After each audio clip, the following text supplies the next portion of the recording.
বিসমিল্লাহির রহমানির রাহিম। আমর ইবনে তাগলিব রাদ্দিয়াল্লাহু আনহু থেকে বর্ণিত, তিনি বলেন, নবী করিম সাল্লাল্লাহু আলাইহি ওয়াসাল্লাম এর কাছে কিছু মাল বা কিছু সংখ্যক যুদ্ধ বন্দী উপস্থিত করা হল।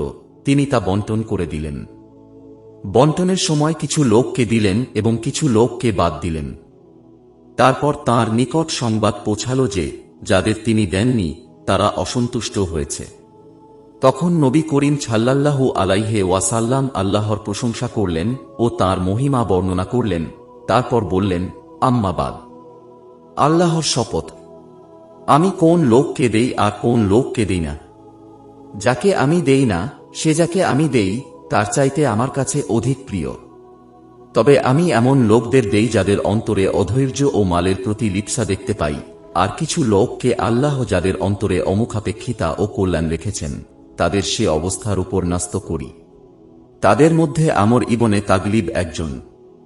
বর্ণনাকারী আমর ইবনে তাগলিব রাদ্দিয়াল্লাহু আনহু বলেন, আল্লাহর শপথ, নবী করিম সাল্লাল্লাহু আলাইহি ওয়াসাল্লাম এর এ বাণীর পরিবর্তে আমি লাল উটও পছন্দ করি না।